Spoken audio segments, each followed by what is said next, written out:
Hello students, welcome back to this video lesson regarding the discussion about sample question paper in chemistry from ICSE board. आज हम लोग ICSE chemistry के sample question paper को discuss करने वाले हैं. इससे पहले भी हम लोगों ने सेक्शन ए को किया है. आज हम लोग सेक्शन बी को करने वाले हैं जो क्वेश्चन नंबर 3 से स्टार्ट होती है. चलिए हम लोग क्वेश्चंस देखते हैं. जो आपके सामने एक क्वेश्चन है, identify the reactant and right the balanced equation for the following. तो आपके पास एक केमिकल सिचुएशन दी गई है, कुछ रिएक्टेंट्स हैं जैसे नाइट्रिक एसिड ली गई है और कोई कंपाउंड अननोन है जो रिएक्ट करके एक सॉल्ट बना रहा है. और वो सॉल्ट कौन सा है? Calcium nitrate. मतलब आपके पास नाइट्रिक एसिड है और कोई कंपाउंड हमारे पास है जो रिएक्ट करके क्या बना रही है? कैल्शियम नाइट्रेट, वाटर और साथ ही साथ कार्बन डाइऑक्साइड. तो अब आपको आइडेंटिफाई करना है कि ये Q क्या होगी. तो Q जो होने वाली है वो हमारी क्या होगी? वो होगी कैल्शियम कार्बोनेट. Q के जगह पे आप कैल्शियम कार्बोनेट लोगे तो आपको डाइल्यूट HNO3, जो नाइट्रिक एसिड है वो कैसा होना चाहिए? वो डाइल्यूट होना चाहिए. तो ये रिएक्शन आपको पता है और आप जानते हो कि जब dilute nitric acid calcium carbonate से रिएक्ट करती है तो वो कैल्शियम नाइट्रेट के साथ साथ वाटर और कार्बन डाइऑक्साइड भी फॉर्म करती है. तो आपसे पूछा जा रहा था ये कंपाउंड Q क्या है. एक तो पहले आपको आइडेंटिफाई करना है रिएक्टेंट को. तो हमने जो Q रिएक्टेंट था उसको आइडेंटिफाई कर लिया और साथ ही साथ आपको बैलेंस्ड इक्वेशन भी लिखनी है. तो जब आप बैलेंस्ड इक्वेशन लिखोगे तो कितने कैल्शियम है? कैल्शियम 1 है. कार्बोनेट, कार्बन कितने हैं? कार्बन भी हमारे पास रिएक्टेंट साइड 1 है. तो जब आप बैलेंस करोगे, लेकिन नाइट्रेट कितने हैं? नाइट्रेट हमारे पास 2 है. तो क्यों ना हमें 2HNO3 ले लिया जाए. और जब हम 2HNO3 लेते हैं तो ये जो है रिएक्शन बैलेंस्ड हो गई. आप देखोगे कैल्शियम 1 है, यहां भी रिएक्टेंट में कैल्शियम 1 है. नाइट्रेट के 2 आयंस हैं, यहां भी 2 नाइट्रेट है. हाइड्रोजन 2 है प्रोडक्ट साइड, रिएक्टेंट में भी प्रोडक्ट साइड. तो जब आप देखते हो number of each elements atom are the same, then we can understand this is the balanced equation. चलिए नेक्स्ट क्वेश्चन देखते हैं. नेक्स्ट क्वेश्चन जो है वो हमारा, what property of sulphuric acid is exhibited in each of the following cases. यहां पर आपसे सल्फ्यूरिक एसिड की प्रॉपर्टी के बारे में पूछा जा रहा है अलग अलग केस में. पहला केस क्या है? In the preparation of HCl gas when reacts with sodium chloride. तो आपको यहां पर क्या करना है? सबसे पहले यह बताना है कि इस केस में H2SO4 की क्या प्रॉपर्टी होने वाली है. तो जब हम लोग HCl गैस प्रिपेयर करते हैं और HCl गैस प्रिपेयर करने के लिए हमें रिएक्शन करवानी होती है सोडियम क्लोराइड के साथ, तो क्या प्रॉपर्टी? तो यहां पर जो प्रॉपर्टी होती है वो है नॉन वोलाटाइल प्रॉपर्टी. वो कौन सी प्रॉपर्टी हम लोग यूज करते हैं? Non volatile property of H2SO4. Next हमारा पूछा जा रहा है, when concentrated sulphuric acid reacts with copper two produce sulphur dioxide. तो यहां पर सल्फ्यूरिक एसिड जो है कंसंट्रेटेड, वो रिएक्ट होती है कॉपर के साथ और सल्फर डाइऑक्साइड गैस प्रोड्यूस करती है. तो ये कौन सी प्रॉपर्टी एग्जिबिट करती है? ये जो है ऑक्सीडाइजिंग प्रॉपर्टी एग्जिबिट करती है. ये कौन सी प्रॉपर्टी एग्जिबिट करती है? Oxidising property.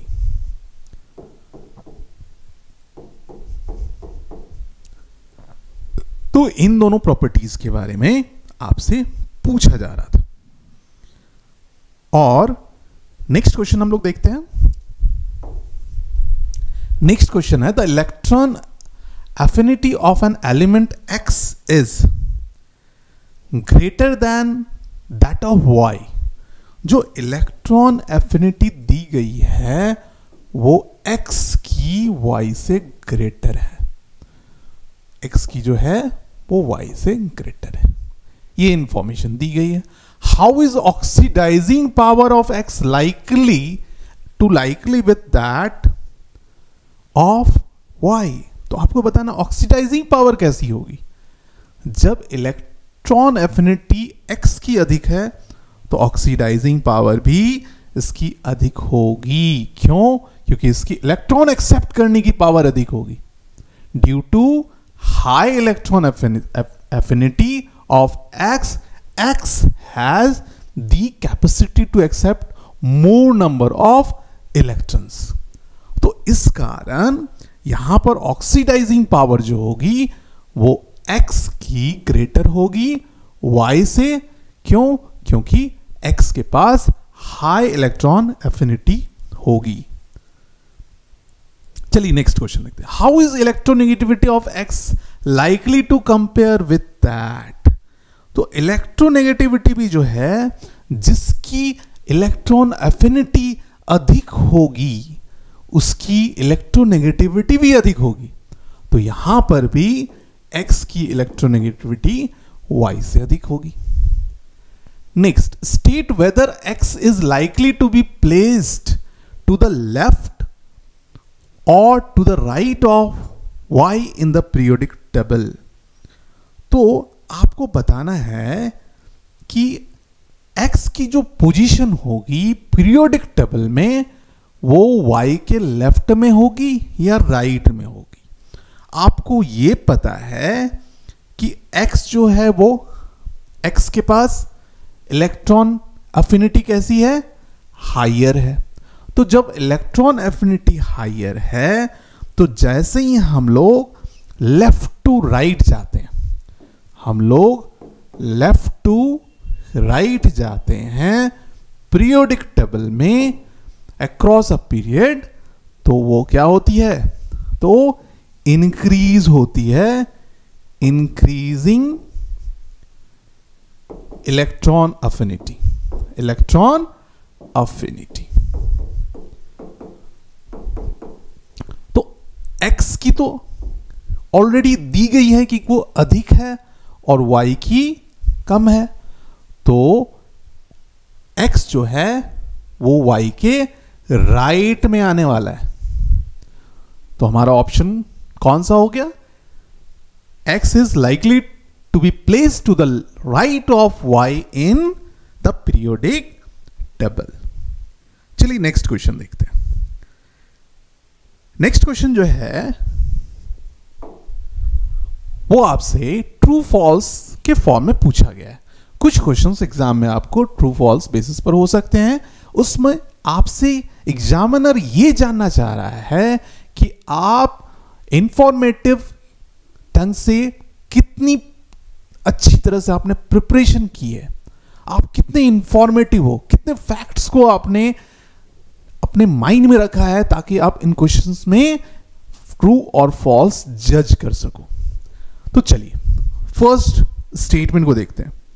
फर्स्ट स्टेटमेंट जो है हमारा, in an electrovalent compound the cation attains the electronic configuration of novel gas that comes after it in the periodic table। तो यहां पर आपको कहा जा रहा है ट्रू है या फॉल्स। बेसिकली आफ्टर नहीं होता है, होता क्या है, before, before in the periodic table. तो ये वाली स्टेटमेंट क्या हो गई, फॉल्स हो गई। कौन सी हो गई, फॉल्स स्टेटमेंट। करेक्ट स्टेटमेंट कब होती, जब आफ्टर के जगह बिफोर होती, मतलब हमारा जो information in an electrovalent compound the cation attains the electronic configuration of the noble gas that comes before in the periodic table. Next जो है नेक्स्ट स्टेटमेंट है in the formation of PQ2 कोई P और Q atom से कोई molecule बना हुआ है. P gives 1 electron to each atom of Q. The compound PQ2 is a good conductor of electricity. देखिए हमारे पास आयनिक बॉन्ड है और आयनिक बॉन्ड के कारण आयनिक कंपाउंड फॉर्म होते हैं. और आयनिक कंपाउंड के साथ एक खास बात होती है कि जब वो एक्वस फॉर्म में होते हैं या वो लिक्विड स्टेट में होते हैं तो वो गुड कंडक्टर ऑफ इलेक्ट्रिसिटी होते हैं. तो यहां पर आपसे पूछा जा रहा है क्या वो गुड कंडक्टर ऑफ इलेक्ट्रिसिटी होंगे. तो बिल्कुल यहां पर क्या कहा जा रहा है, यहां पर P ने क्या क्या एक इलेक्ट्रॉन दे दिया हर एक Q वाले एटम को, तो PQ2 फॉर्म हुआ. तो ऑब्वियसली ये कैसा है नेचर में, ये नेचर में आयनिक बॉन्ड फॉर्म कर रहा है और ये एक आयनिक कंपाउंड है. तो जब ये आयनिक कंपाउंड है तो ये एक गुड कंडक्टर है इलेक्ट्रिसिटी का अपने मॉल्टेन स्टेट में या फिर लिक्विड स्टेट में. तो ये वाली जो स्टेटमेंट हो गई ये हो गई ट्रू. चलिए नेक्स्ट क्वेश्चन रखते हैं. Calculate the number of moles in 22 grams of carbon dioxide. तो पहले आपको कितने ग्राम्स वेट दिए गए हैं, वेट जो दी गई है आपको बताना है कि 22 ग्राम्स ऑफ कार्बन डाइऑक्साइड में कितने नंबर ऑफ मोल्स होंगे. तो सबसे पहले हम लोग gram molecular mass carbon dioxide का कैलकुलेट कर लेते हैं जो कि हमारा मास नंबर से होगा calculate. Gram molecular mass of carbon dioxide क्या होने वाला है, कार्बन की कितनी होती है एटॉमिक मास नंबर 12 होती है.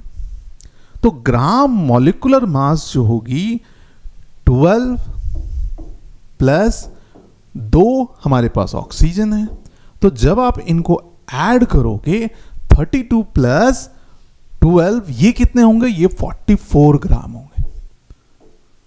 कितने ग्राम हो गए 44 gram. It means 44 gram of CO2 में कितने मोल्स होंगे 1 मोल होंगे. कितने मोल होंगे 1 मोल ऑफ कार्बन डाइऑक्साइड. अब आपको कैलकुलेट करना है 22 ग्राम में कितने होंगे. तो जब आप यूनिटरी मेथड लगाओगे यहां पर तो आपको 22 अपॉन 44 मोल्स और जब आप इसे कैलकुलेट करोगे तो कितने मोल्स आएंगे हाफ मोल और ये 0.5 मोल हो जाएगा हमारा फाइनल आंसर. तो आप देख पा रहे हो कि हमने पहले ग्राम मॉलिक्यूलर मास कैलकुलेट किया कार्बन डाइऑक्साइड का और हमें मोल कॉन्सेप्ट से पता है कि ग्राम मॉलिक्यूलर मास किसी भी कंपाउंड का 1 मोल के इक्वल होता है. और कितनी वेट दी गई है यहां पे 22 ग्राम्स दी गई है. तो हमने यूनिटरी मेथड से 22 ग्राम्स की equivalent number of moles calculate कर लिए. चलिए नेक्स्ट क्वेश्चन देखते हैं. ये था न्यूमेरिकल क्वेश्चन. नेक्स्ट है हमारा the following questions relate to the extraction of aluminium by electrolysis. Name the other aluminium containing compounds added to alumina. Alumina में कौन सी ऐसी एल्यूमिनियम कंटेनिंग कंपाउंड ऐड की जाती है. किसकी एक्सट्रैक्शन हो रही है, एल्यूमिनियम की एक्सट्रैक्शन हो रही है. तो ऐसी कौन सी है, हमारे पास क्रायोलाइट है. हमारे पास कौन सी कंपाउंड है, क्रायोलाइट है. ऐसी कौन सी कंपाउंड है, क्रायोलाइट. और इसकी केमिकल फॉर्मूला क्या होती है, Na3Al(F6). Next part of the question क्या है, give a balanced equation for the reaction that takes place at the cathode. Cathode पे होने वाली रिएक्शन आपको बतानी है. तो कैथोड पे क्या होती है, जो 3+ है आयन, वो 3 इलेक्ट्रॉन्स को लूज करती है।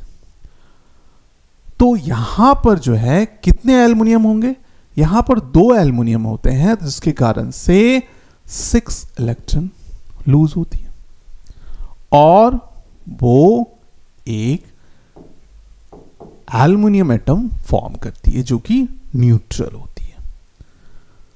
तो ये हो गई हमारी एट कैथोड, ये रिएक्शन हो गई एक कैथोड पर होने वाली। नेक्स्ट जो हमारा क्वेश्चन है, a gas cylinder of capacity of 40 dm3 is filled with gas X, the mass of which is 20 gram. When the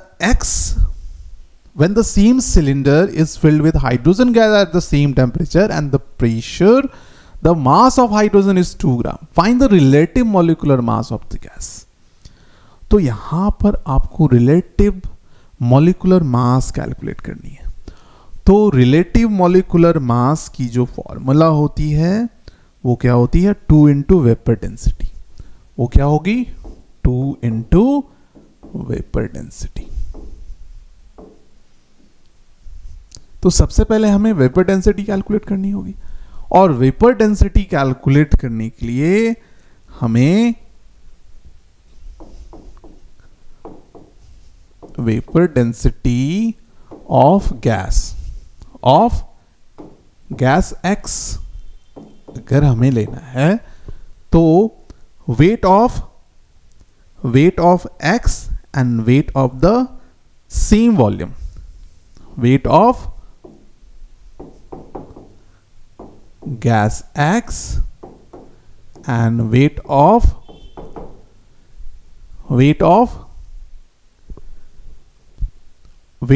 hydrogen, weight of same volume of hydrogen, same volume of hydrogen।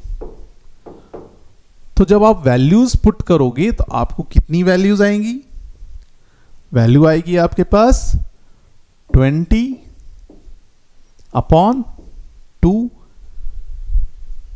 तो ये हो जाएगी हमारी 10 ग्राम। कितनी हो गई, 10 ग्राम हो गई। और जब आप रिलेटिव मॉलिक्यूलर मास कैलकुलेट करोगे तो 2 into 10 gram, that will be 20 ग्राम।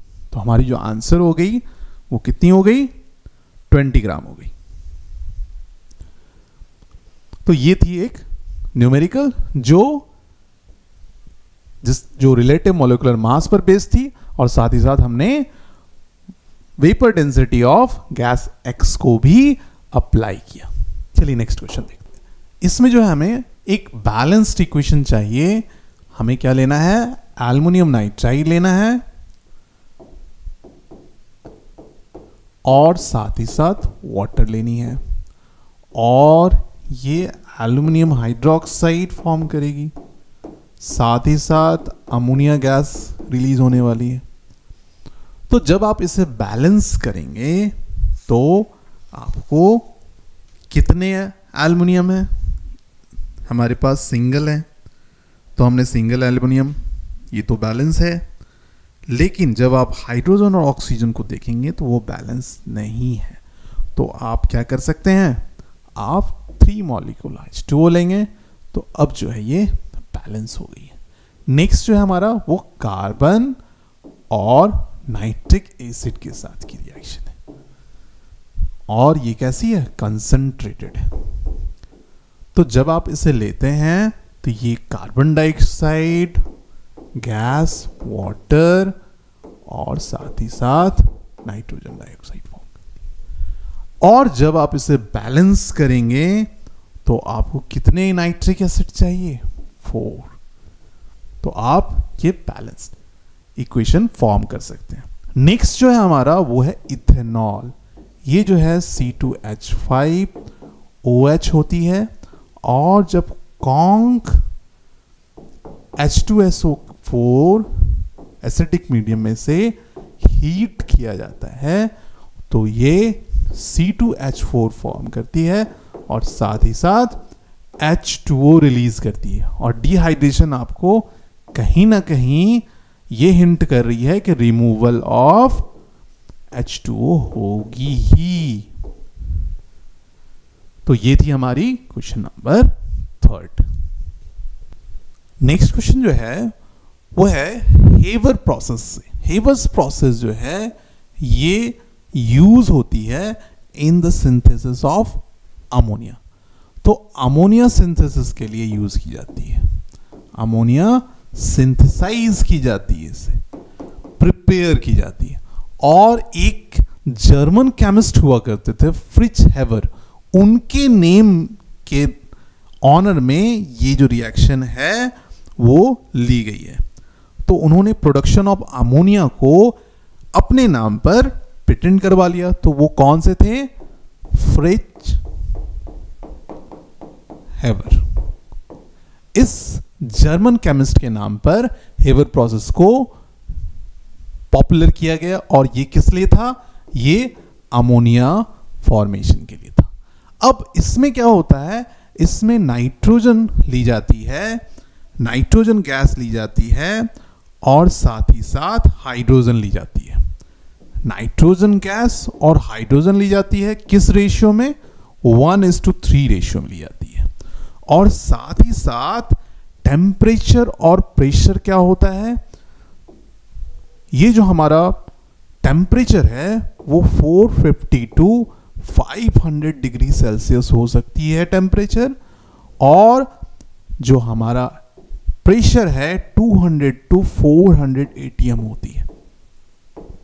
और इसमें एक कैटलिस्ट भी यूज होती है। उस कैटलिस्ट का नाम क्या है? Iron. Iron as a catalyst. तो जब iron as a catalyst use होती है तो रिएक्शन प्रोसीड होती है। तो इसमें आपको एक क्वेश्चन जो है कैटलिस्ट से भी है। अब आपसे कुछ क्वेश्चन पूछा जा रहा है कि कैसे अमोनिया फॉर्म होती है। आखिर ये अमोनिया फॉर्म कैसे होती है?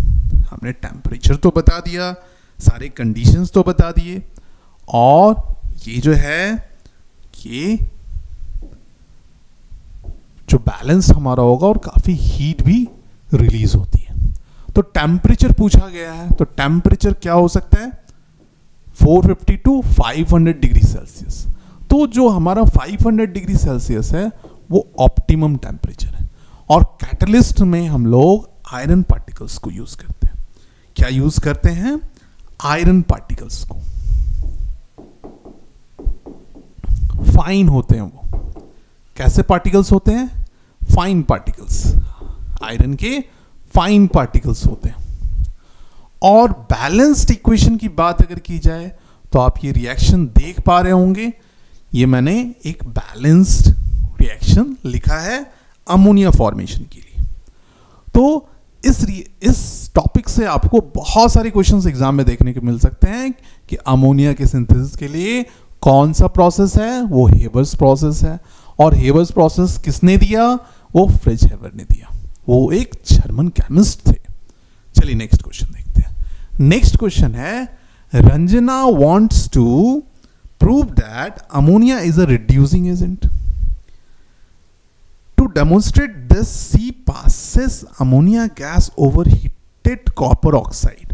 What will she observe? तो यहां पर उसने अमोनिया को, अभी हमने हेवर्स प्रोसेस देखा जहां पर अमोनिया हमने फॉर्म किया, तो अमोनिया को रिड्यूसिंग एजेंट प्रूफ करने के लिए उसने क्या किया? अमोनिया गैस पर जो हीटेड कॉपर ऑक्साइड है वो अलाउ किया कि किसी तरह वो कॉपर ऑक्साइड के कांटेक्ट में आ जाए। और वो कैसी होनी चाहिए? हीटेड होनी चाहिए। तो उसने क्या ऑब्जर्व किया होगा? पहली ऑब्जर्वेशन आपको बतानी है। तो कॉपर ऑक्साइड जो होती है वो ब्लैक कलर की होती है। जो कॉपर ऑक्साइड होती है, कॉपर ऑक्साइड जो होती है वो ब्लैक कलर की होती है और वो तुरंत टर्न्स इनटू किस में चेंज हो गई? वो कॉपर में हो गई रेडिश ब्राउन में। वो कैसी हो गई? रेडिश ब्राउन, जो कि कॉपर की कलर होती है। तो उसने ये ऑब्जर्व किया। फिर इसके लिए आपको एक बैलेंस्ड केमिकल इक्वेशन भी बतानी है। तो इसमें जो बैलेंस्ड केमिकल इक्वेशन है, हमें अमोनिया लेनी है और कॉपर ऑक्साइड लेनी है। और ये किस कलर की होती है? ये ब्लैक कलर की होती है। और ये रिएक्ट करते ही आपको क्या क्या प्रोडक्ट मिलने वाले हैं? कॉपर मिलने वाला है, H2O मिलने वाला है और नाइट्रोजन मिलने वाला है। और ये रेडिश ब्राउन में आ रहा है कलर कॉपर का। तो आखिर बैलेंस कैसे किया जाए? क्या ये बैलेंस है? बिल्कुल नहीं। आप जब इसे 2 और 3 लोगे तब ये बैलेंस हो जाएगा। अब आप देख सकते हो ये एक बैलेंस्ड केमिकल इक्वेशन है। तो हमने दोनों क्वेश्चन को डिस्कस कर लिया। चलिए नेक्स्ट चलते हैं। नेक्स्ट जो है, name the alloy which is made of. यहां अलॉय के बारे में बात किया गया। कॉपर है, जिंक है और हमारे पास क्या है? टीन है। क्या है? हमारे पास टीन है। तो जब ये टीन, कॉपर, जिंक को मिक्स किया जाता है, जब टीन को मिक्स किया जाता है तो ये कौन सा होता है? ये ब्रॉन्ज में, ब्रॉन्ज नाम का अलॉय फॉर्म करता है। और नेक्स्ट जो है, ये तो आप लोग फिजिक्स से भी जानते होंगे, लेड और टीन। लेड और टीन मिक्स होने पर ये सोल्डिंग मटेरियल जो है हमारा सोल्डर में यूज होता है, तो सोल्डर अलॉय यूज होता है ना? तो ये चीजें हैं। चलिए नेक्स्ट क्वेश्चन देखते हैं। नेक्स्ट जो है हमारा, Seema takes a blue crystalline salt P in a test tube. अब देखिए यहां भी एक केस बेस्ड क्वेश्चन है, जो केमिकल रिएक्शन में ब्लू क्रिस्टलाइन सॉल्ट क्या हो सकता है? आपको पता है, blue vitriol, copper sulphate. On heating it produces a white anhydrous powder. तो जब ये 5H2O होती है, इसके पास 5H2O मॉलिक्यूल होती है, तो ये कलर कैसी होती है? ब्लू होती है। तो जैसे ही आपने हीट किया, सारे वाटर लूज हो गए और ये semi hydrated copper sulphate form करती है। तो अब इस पी को डिसॉल्व किया था वाटर में। फिर zinc is added to one part of solution and to another part of solution barium chloride. एक पार्ट में क्या ऐड किया जाता है? जिंक ऐड किया जाता है। दूसरे पार्ट में तो आपको पहले पी बतानी है कि वो पी है क्या। वो पी कुछ भी नहीं, वो क्या है? ब्लू विट्रॉल, जो कि कॉमन नेम है। लेकिन ब्लू विट्रॉल होती क्या है? वो होती है कॉपर सल्फेट डॉट 5H2O। अब यहां पर पूछा गया कि mention one observation when zinc is added. तो ये जो ब्लू कलर है ये धीरे धीरे फेड होने लगती है और जिंक सल्फेट फॉर्म हो जाता है। तो जैसे ही जिंक ऐड की जाती है तो ब्लू क्या होती है? वो धीरे धीरे कलरलेस हो जाती है। कैसे हो जाती है? कलरलेस हो जाती है और वो ZnSO4 फॉर्म करती है, जो कि व्हाइट कलर की होती है ना? तो ये हो गई फर्स्ट पार्ट के साथ। सेकेंड पार्ट के साथ कॉपर सल्फेट अगर मैं लूं, बेरियम हमारा कौन सा है? Barium chloride. तो बेरियम क्लोराइड के साथ ये आयनिक एक्सचेंज करती है और डबल डिस्प्लेसमेंट रिएक्शन भी इसे हम लोग कहते हैं। तो इसमें बेरियम सल्फेट और कॉपर क्लोराइड फॉर्म होगी। कैसी फॉर्म होगी? कॉपर क्लोराइड फॉर्म होगी। और आपको बताना है कि state the colour of precipitate when barium chloride is added to P. तो इसमें कौन सी कलर होती है? तो ये होती है वाइट प्रिसिपिटेट। कैसी होती है? ये वाइट प्रिसिपिटेट फॉर्म करती है। चलिए, ये था हमारा सॉल्यूशन। नेक्स्ट क्वेश्चन, आपको रीजन बताना है। Ethene undergoes addition reaction. Ethene जब एडिशन रिएक्शन करती है तो उसके पीछे क्या रीजन है? आपको पता है कि इथीन क्या है? अल्कीन ग्रुप से आती है। ये कौन सा हाइड्रोकार्बन है? अल्कीन है। और अल्कीन कैसी होती है? अनसैचुरेटेड होती है। और इसमें कौन से बॉन्ड होते हैं? Double bond. तो जब ये अनसैचुरेटेड होती है तो ये सैचुरेटेड कंपाउंड फॉर्म कर सकती है। इस कारण से इसमें पोटेंशियल होती है कि वो एडिशन रिएक्शन परफॉर्म करे। तो हाइड्रोजन हम लोग ऐड कर सकते हैं, जिसे हम लोग हाइड्रोजिनेशन भी कहते हैं, बाय हाइड्रोजिनेशन। उसको आप नोट कर लें, ये कौन सी रिएक्शन होगी? हाइड्रोजिनेशन। नेक्स्ट है हमारा hydrocarbons can be used as fuel. तो आपको बताना है कि क्या रीजन है कि हाइड्रोकार्बन्स को हम लोग फ्यूल के रूप में यूज करते हैं। सबसे पहली बात क्या है कि ये हाईली कंबस्टेबल है। ये क्या है? हाईली कंबस्टेबल है। और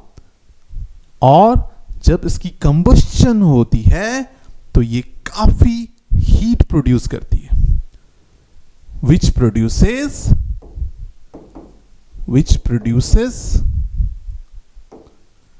high amount of heat on combustion. Next जो है हमारे पास वो है hydrogen chloride gas can not be collected over water. तो ये ऐसा क्यों है? क्योंकि हाइड्रोजन क्लोराइड जो है वो हाईली सॉल्युबल है। किसमें? Highly soluble in water. Yes, इस कारण से उसे कलेक्ट नहीं किया जा सकता।